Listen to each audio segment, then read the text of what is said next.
अरे आप सोए नहीं अब तक? वो सरपंच जी की पत्नी ने रोक लिया था। जयमाला देख कर ही जाना। लड़का तो हीरा था, आईएएस अधिकारी था वो। दोनों की जोड़ी बहुत अच्छी लग रही थी। हाँ सुनीता, मैंने देखा उन्हें। काश हमारा बेटा भी आईएएस अधिकारी बन जाए, बस यही सोच रहा हूँ तब से। भगवान पर विश्वास रखो, सब ठीक हो जाएगा। हाँ, उन्हीं पर भरोसा है। इस साल वो 12वीं पास कर लेगा। कॉलेज में पढ़ाई के लिए उसे शहर भेजना है। लेकिन उसके लिए पैसे कहाँ से आएंगे? इस बार फसल बहुत अच्छी हुई है। अगर इसी तरह 5-7 साल फसल अच्छी हो गई तो बंकू की पढ़ाई के लिए नहीं सोचना पड़ेगा। कल फसल की कटाई भी करवानी है। हे राम जी, हमारे इस सपने को पूरा कर देना। हमें आपसे और कुछ नहीं चाहिए। अरे बाहर ये कोलाहल कैसा है? कहीं शादी में कोई गड़बड़ तो नहीं हो गई? रुको, मैं अभी पता करता हूँ। तभी बंकू बदहवास दौड़ते हुए आता है। पिताजी, पिताजी, गजब हो गया। अरे बेटा, तू हाँफ क्यों रहा है? बाहर ये शोर कैसा है? पिताजी, हमारे खेत में आग लग गई है। बारात वालों की पटाखों से शायद आग लग गई। ओह, बहुत बुरा हुआ। हमें खेत पर जाना होगा अभी। देखो जी, ठीक से जाना, तुम्हारी तबीयत ठीक नहीं लग रही।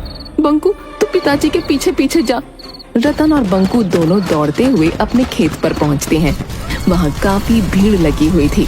कोई धूल मिट्टी से तो कोई पानी फेंककर खेत में लगी आग को बुझा रहा था।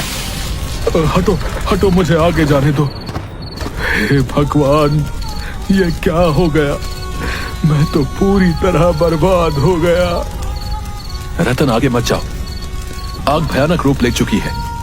भगवान पर भरोसा रखो, वो सब ठीक कर देंगे। नहीं पंडित जी, अब कुछ नहीं हो सकता। मैं तो पूरी तरह से बर्बाद हो गया। रतन वहीं पर गिर पड़ता है। अरे कोई पानी मारो रतन को, लगता है बेहोश हो गया। रतन को बंकू और ज्ञानचंद मिलकर घर ले आते हैं। करीब 1 सप्ताह तक घर में मातम छाया रहता है। तभी 12वीं क्लास का रिजल्ट पेपर में आता है। बंकू का दोस्त दीपू दौड़ता हुआ रतन के घर आता है। बंकू, रिजल्ट आ गया है। हम दोनों फर्स्ट डिवीजन से पास हो गए हैं। हुर्रे! क्या मैं पास हो गया? पिताजी, मैं फर्स्ट डिवीजन से पास हो गया। शाबाश बेटा, तुमसे मुझे यही उम्मीद थी। चाहे कितना भी कर्ज लेना पड़े, मैं तुम्हें आगे की पढ़ाई के लिए शहर भेजूंगा।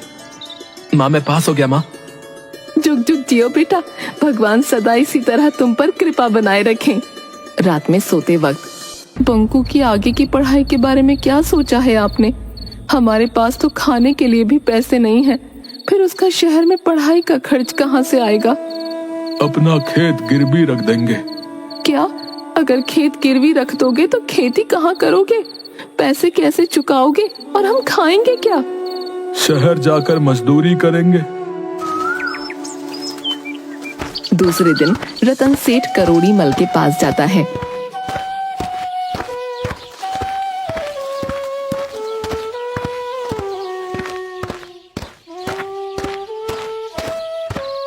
आओ रतन, कहो कैसे आना हुआ?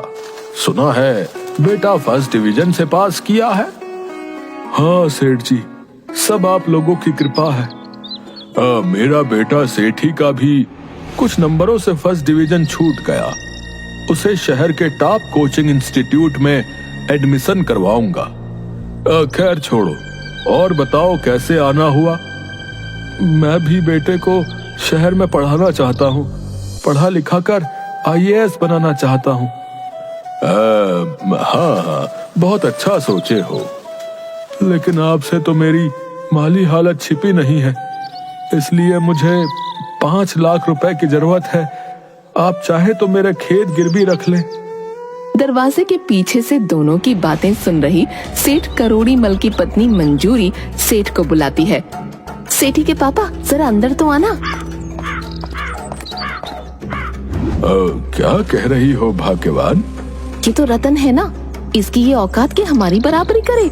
शहर में बेटे को पढ़ाकर आईएएस अधिकारी बनाएगा। इसे पैसा नहीं देना। ऐसा करता हूँ कि इसे इतना सूद बोल देता हूँ कि चला जाएगा। ठीक है। हाँ तो रतन भाई, देखो, अभी मेरे पास पैसे नहीं है, सब मार्केट में दिया हुआ है, लेकिन चूंकि तुमने पहली बार मुंह खोला है इसलिए कुछ उपाय कर सकता हूँ। सेठ जी कोई भी उपाय कीजिए, लेकिन पैसे मुझे चाहिए। शहर में मेरा एक दोस्त है जो पैसे लगाता है, लेकिन वो बहुत ऊंची दर पर सूद लेता है। मुझे सब मंजूर है। ठीक है, तो कल आकर पैसे ले जाना। अच्छा। करोड़ी मल 1 साल का सूद काटकर 3 लाख रुपए रतन के हाथ में देता है।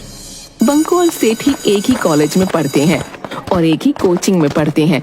देखते देखते 3 साल बीत जाते हैं।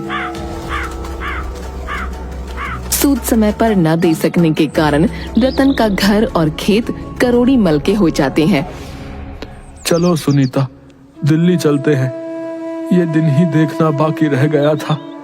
पुरखों की जमीन भी अब पास नहीं रही। कहाँ जाओगे? जब से शादी हुई है मैंने आज तक तो आपको शहर जाते ना देखा। ये दिन भी तो नहीं देखा था। अब तो भगवान के सहारे ही जी रहे हैं। करीब 8 घंटे रेलगाड़ी चलने के बाद दिल्ली पहुंचती है। वहां से वो पैदल ही काम ढूंढने निकल पड़ते हैं। रुक जाओ, अब नहीं चला जाता, दम फूल रहा है मेरा। अरे, तुम्हारे पैर कितने फूल गए हैं और उनसे खून भी निकल रहा है। रतन सरकारी अस्पताल में सुनीता को भर्ती करवाता है। जो पैसे थे सब दवाई में खर्च हो जाते हैं। वो एक झुग्गी चाल के मालिक लाला सेठ से मिलता है। लाला सेठ जी, खैराती अस्पताल में आपका बहुत नाम सुना है। मैं रतन हूँ, आज ही अपनी पत्नी के साथ गांव से आया हूँ। न पैसे है न रहने का ठिकाना, कृपया मदद करें। देखो रतन, मेरे पास कुछ रिक्शा है, तुम चाल में रह सकते हो, रिक्शा चलाकर गुजारा कर सकते हो, लेकिन किराया टाइम पर लूंगा, याद रखना। कुछ दिन बाद ज्ञानचंद दिल्ली आता है। रतन, मैं सिर्फ ये बताने आया हूँ कि बंकू ग्रेजुएशन की परीक्षा में पूरी यूनिवर्सिटी में टॉप आया है। ये देखो, पेपर में उसकी फोटो छपी है। वाह, अब आईएएस की परीक्षा निकाल ले बस। जरूर निकालेगा। मैं दीपू से मिलने जा रहा हूँ, सोचा तुम्हें भी लेते चलूं। इधर सेठी को चाय दुकान पर एक धूर्त पंडित चूरन दास मिल जाते हैं। चूरन दास चाय वाले से सेठी का पूरा डिटेल जान लेता है। क्यों बच्चा, एक हाथ में सिगरेट, दूसरे में चाय का गिलास, लगता है तुमने परीक्षा नहीं किया है पास। हाँ बाबा, पर आपको कैसे मालूम? दिव्य दृष्टि बेटा, मेरे पास दिव्य दृष्टि है जो तुम्हारा भूत, वर्तमान और भविष्य तीनों देख सकती है। अच्छा, तो मेरे बारे में और क्या देख रही है आपकी दिव्य दृष्टि? मैं तो ये भी देख रहा हूँ कि तुम्हारे ही गांव का एक लड़का यूनिवर्सिटी में किया है टॉप और तुम हो गए हो स्टॉप। तुम्हें सता रहा है बाप का डर, जी कर रहा है कि जाए मर।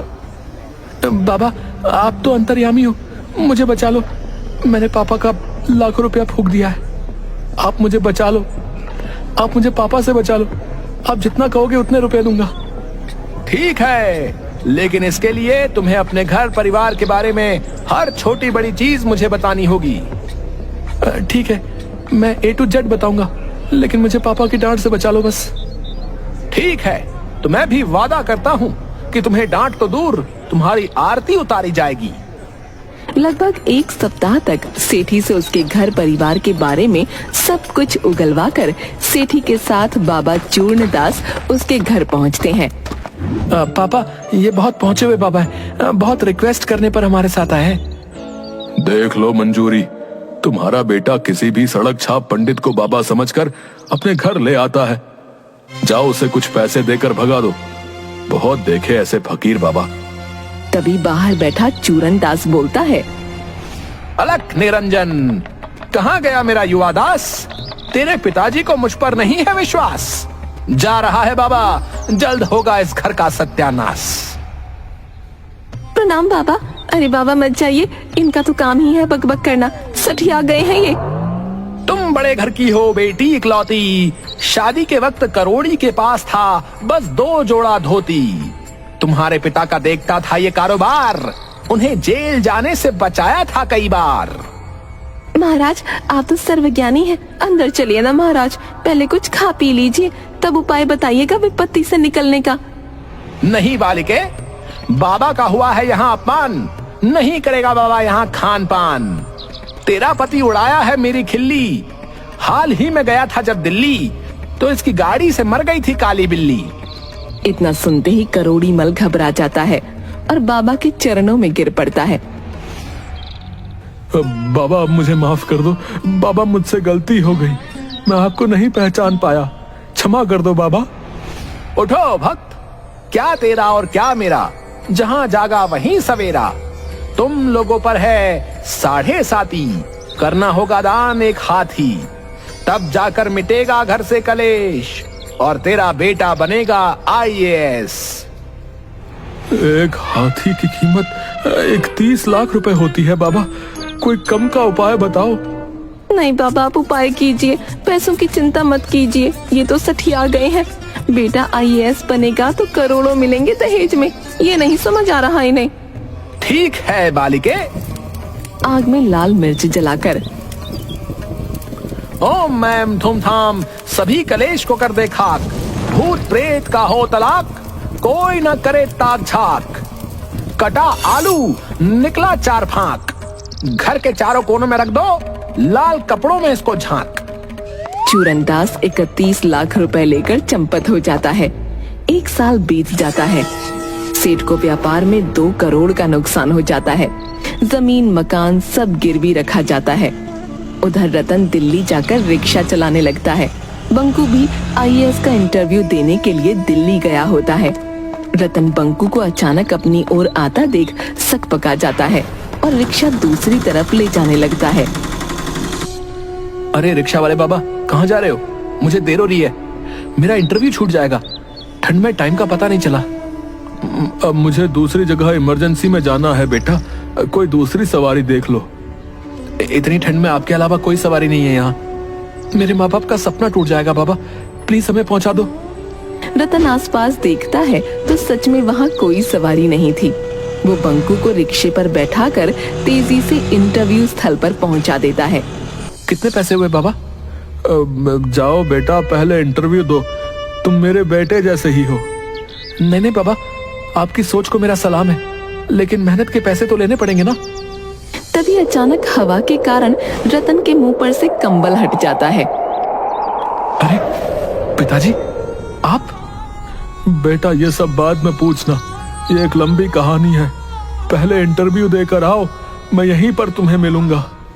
इंटरव्यू के बाद बंकू पिताजी के साथ एक झुग्गी झोपड़ी में पहुंचता है। धिक्कार है मुझ पर, मैं आपके खून पसीने की कमाई से ऐश के साथ पढ़ रहा था, अब मैं भी यहीं पर रहूंगा। माँ का है? वो कचरा चुनने गई होगी, आती ही होगी बेटा। थोड़ी देर में सुनीता एक बोरे में रद्दी कूड़े कचरे लिए पहुंचती है। माँ को फटे हाल में देख बंकू रोने लगता है। तू क्यों रोता है मेरे लाल, मत रो। मेरे चलते तुम लोगों का ये क्या हाल हो गया है? पिताजी, कल से मैं रिक्शा चलाऊंगा, वैसे भी रिजल्ट 1 महीने बाद आएगा। बंकू का अगले महीने रिजल्ट आता है। बंकू रिक्शा साइड पर न्यूज़पेपर खरीदता है।